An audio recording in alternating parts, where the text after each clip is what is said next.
Hello सभी छात्र छात्राएं, यूपी बोर्ड के आज मैं जो शॉर्ट स्टोरी में जो दूसरी कहानी है एन एस्ट्रोलॉजर कहानी है, इसको आर के नारायण ने लिखा है। किसी किताब में द एस्ट्रोलॉजर्स डे है, आप घबराए नहीं। अलग अलग लेखकों की अलग अलग किताब होती तो उसमें हो ही जाता। सुने सभी छात्र छात्राएं, यह कहानी एक ऐसे व्यक्ति की है जो एक गांव में रहा करता था। उसका एक मित्र था और मित्र का नाम था गुरनायक। वे दोनों एक जंगल में घूम रहे थे। अचानक दारू पी करके उनमें झगड़ा हो गया। जब झगड़ा हो गया तो इस एक जो गुरनायक का मित्र था, उस गुरनायक के मित्र ने उसको चाकू मार करके एक गड्ढे में धकेल दिया।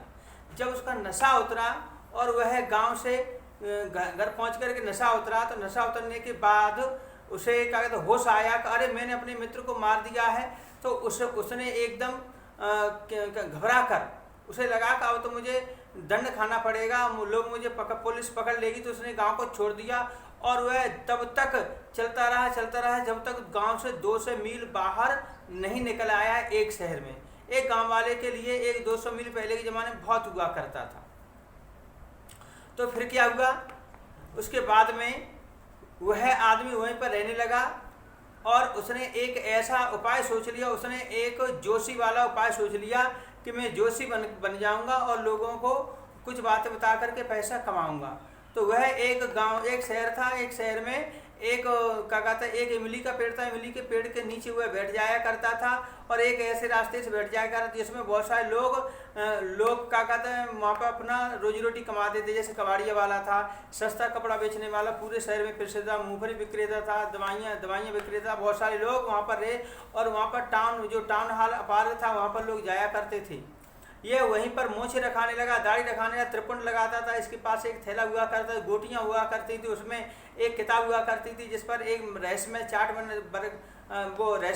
बना हुआ था। और इस तरह से यह कुछ नहीं जानता था, सिर्फ अपनी जान बचाने के लिए, भेष छिपाने के लिए ऐसा काम ये करता था। लेकिन धीरे धीरे इसे अनुभव होने लगा। जब इसे ज़्यादा अनुभव होने लगा तो ये लोगों के बारे में जानता था। यह जो भी व्यक्ति इससे पूछने के लिए आया करता था भविष्य के बारे में, तो ये कम से कम उसको यानी उससे 10 मिनट तक सुन नहीं लेता, तब तक अपना मुंह नहीं खोलता। इस बारे में उसके पास बहुत सारा समय हुआ करता था उसके बारे में जानने के लिए, और उसको तब तक बोलता ही नहीं था। उसके उत्तर देने के लिए उसके पास पर्याप्त प्रश्नों का उत्तर हुआ करता था। तो फिर क्या हुआ, धीरे धीरे वह इसे लंबा अनुभव होने लगा। तो लंबे अनुभव ने उसे और ज़्यादा चतुर बना दिया यह, और अपना रोजी रोटी कमाया करता था। फिर क्या हुआ कि ये मूंगफली विक्रेता के पास बैठ जाया करता था। मूंगफली शाम को जब शाम होती थी, सभी लोग कोई किसी प्रकार से अपना ये चलाते थे। और मूंगफली विक्रेता वाला तो एक लाइट जला करके ये अपना काम चलाया करता था। एक दिन जब ये घर जाने वाला था, मूंगफली विक्रेता घर जाने वाला था, तो इसका भी जाने का टाइम हो गया। तभी एक आदमी आया, इसने कहा अरे तुम बहुत परेशान लगते हो, क्या बात है, मेरे पास बैठ जाओ, हो सकता है मैं तुम्हारी कुछ समस्या को दूर कर दूं। तो क्या कहते ये बैठ गया और इसने उस पैसे उससे मांगने की कहा कि मैं प्रत्येक प्रश्न का 3 पाई लेता हूँ। जब उसने 3 पाई की बात करी तो उसने मूंगफली जेब में से एक मुट्ठी पर रेजगारी निकाली और उसमें रख दी, जो कम से कम 8 पाई होते। उसने कहा ये सब ले लो और मेरे बारे में सही बात बताना, और अगर आपने मेरे बारे में गलत जानकारी दी तो मैं ब्याज सहित वापस ले लूँगा। उसने कहा मैंने तुम्हारे बारे में अगर सही तरीके से कहा तो तुम क्या 1 रुपया दे दोगे। तभी उसने एक चिलम पी, चिलम के माचिस जलाई, और चिलम को चेरियूट होता है काला वाला, और माचिस के प्रकाश में उसने उसका चेहरा पहचान लिया। अब तो ये घबराने लगा, भगवान से प्रार्थना करने लगा कैसी बताऊँ। और ये आनाकानी करके घर जाने के लिए सोचने लगा। जब घर जाने के लिए सोचने लगा तो दूसरे व्यक्ति ने कहा, उसकी कलाई पकड़ ली, बगल में बैठ गया। तो ये और घबरा गया। क्यों घबरा गया? क्योंकि यह अजनबी वही गुरनायक था जिसको इसने चाकू मारी। इसे लगा कि ये मेरी खोज में आया है और ये मुझे निश्चित रूप से सही जानकारी करके आया, मुझे पकड़ लेगा और मुझे अब तो पुलिस जेल ले जाएगी। तो ये घबरा गया। जब ये घबरा गया जा करके तो उसने कहा बैठेगा, अच्छा ये होता तभी जाना, मैं जिस यात्रा पर हूँ, जिसकी खोज में हूँ, क्या मेरी खोज यह सफल होगी। वह समझ गया कि इसको अभी भी शायद इसे जानकारी नहीं है। उसने कहा ठीक है, कहा मैं ऐसे नहीं बताएंगे, कल बताएंगे। तो उसने मूलभाव करके एक आने की बात कर ली कि एक आना देंगे, एक आने में और इतने सारे प्रश्न, जैसे जैसे प्रश्न पूछेगा तैसे तैसे क्या कहते हैं उसका उत्तर देने पड़े। उसने कहा ठीक है, नहीं मारे तो बताओ तुम्हें मरा हुआ छोड़ करके चला गया था। उसने कहा व्हाट ए मैन, क्या आदमी है, देखो ये कैसी बात बता रहा है, धरी हुई बात बता रहा है। तो उसने तुरंत कहा और बताओ और रुपए दिए। उसने कहा कि तुम्हें पहले चाकू मारी थी और गड्ढे में ढकेल दिया था, गड्ढे में ढकेल दिया था और उसके बाद वह आदमी तुम्हें छोड़ के चला आया था। वो अपने आप ही कहने लगा हाँ वहाँ लोग गुजर रहे थे, अगर वे कुएं में झाँक कर नहीं देखते मुझे तो मैं तो मर ही जाता। और बताओ उसके बारे में। उसने और पैसे दिए।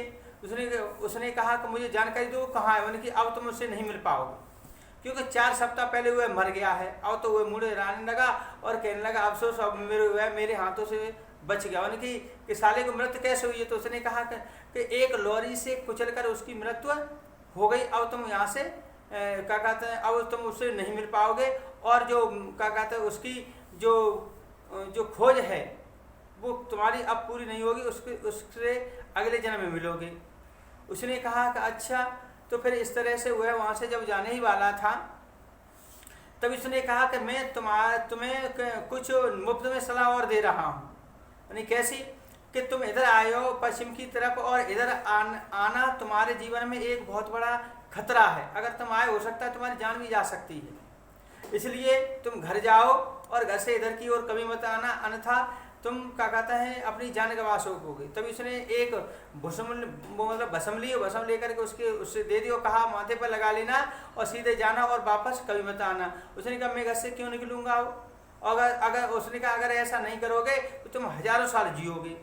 वह वहाँ से चला गया और मुट्ठी भर पैसे दे करके वह वहाँ से रवाना हो गया और जोशी घर वापस आया।